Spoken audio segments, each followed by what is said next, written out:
Hey everyone, and welcome to This Explainer. Today, we're going on a seriously fascinating journey to decode the absolute fundamental mechanics of how our universe and our bodies actually adapt and transform.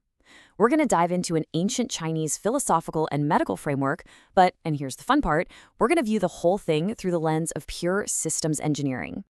Right off the bat, let's look at this counterintuitive question. What if movement and change are entirely different things? It kind of shatters our basic assumptions about reality, right? We normally assume that if something is moving, well, it's changing. But what if it isn't? Think of a river. The water is constantly flowing, constantly in motion, but the river itself isn't fundamentally changing. It's just endless continuous movement. To actually get real change, say to turn that water into vapor or to carve out a massive new canyon, you need something more than just movement. You need structure. To answer how that structure works, here's our roadmap. We'll start with the engine of movement, look at the architecture of change, explore the spark of resonance, see how this applies to medicine as dynamic navigation, and finally, return to the source.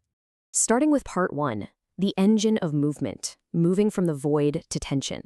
We have to start at the absolute beginning, looking at the first principles of existence before any complex structures even existed.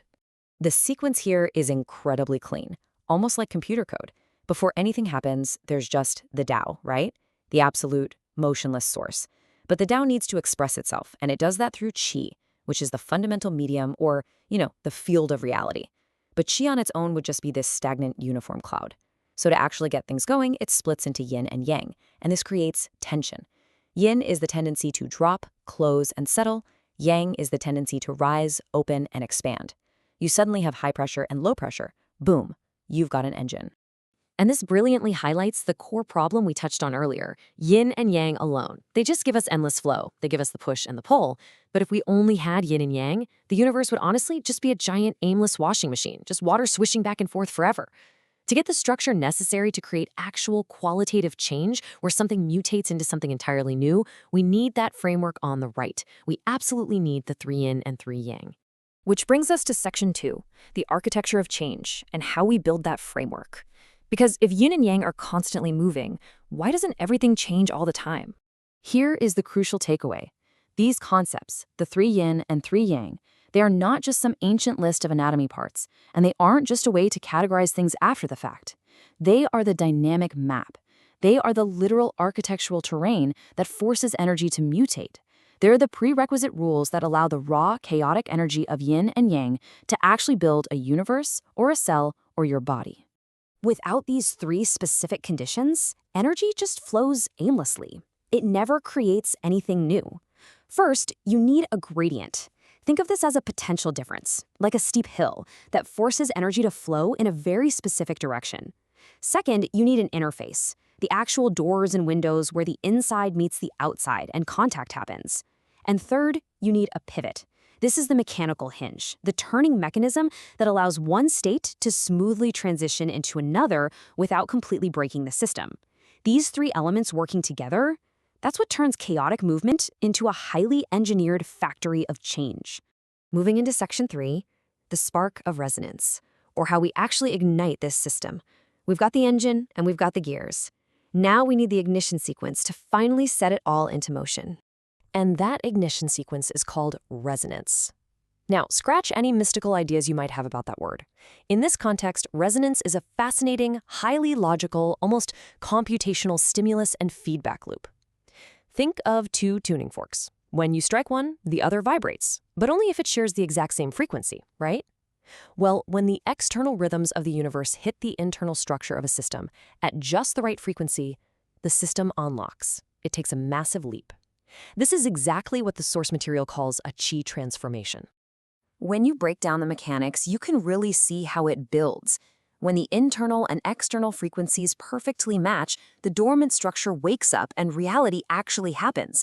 You have an external trigger that initiates contact, your internal system responds, completing the loop, and when those frequencies lock in together, boom, resonance sparks the transformation.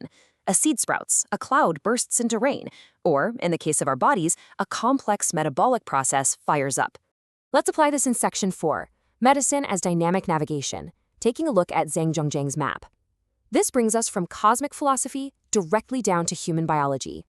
What is absolutely wild here is how this completely demedicalizes medicine. If you view illness through this architectural systems lens, a disease isn't a thing that attacks you. A cold isn't just a static bug. It's a traffic jam in your body's dynamic framework. It's a system feedback error. Basically, a door that was supposed to open stayed closed. A pivot that was supposed to turn got rusted. The energy gradient totally collapsed. So instead of getting bogged down in confusing organ labels, the ancient physician Zhang Jing mapped the body out as 6 functional interfaces, the 3 yang and 3 yin.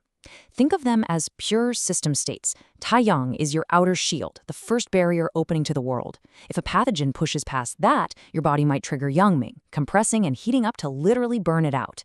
Shaoyang is the pivot, frantically trying to balance the pressure. If the system starts failing, it drops into the deeper yin layers. Tai-yin is your grounded, absorbing base. Shaoyang is your absolute core power access. And then there's Jai-Ween, the extreme edge. This is the system desperately trying to reboot itself right before total collapse. A doctor's job in this framework isn't to kill a bug. It's to look at this map and figure out exactly which of these 6 gears is jammed. Finally, Section 5, returning to the source and the diagnostic funnel. How does a master physician actually navigate this complex map to fix a glitch in real time? They take a path of rigorous regression. They work backwards. Step 1, completely ignore the confusing static disease labels. Step 2, look at the symptoms, sure, but only as shadows cast by the real problem. Step 3, assess the movement bias. Is the system running too hot, too cold? Is it totally empty, or is it backed up and full? And finally, step 4, trace that error all the way back down the funnel to find exactly which structural interface, gradient, or pivot is actually stuck. This quote really hits the nail on the head. Understanding this architecture of change means you don't have to memorize a million chaotic, completely disconnected symptoms. You don't have to be overwhelmed by the noise of every tiny ailment. You just have to recognize the underlying pattern. You just need to know how the machine operates at its most fundamental level. If you know the sequence, it brings an incredible sense of clarity. You literally hold the master key. Which leaves us with a pretty profound question to wrap things up. As you look at your own health, your daily habits, or even the systems you interact with every day, don't just look at the surface-level problems. Look at the architecture. Which of your dynamic interfaces might be jammed, and which pivot is just waiting for the right resonance to finally trigger a reboot?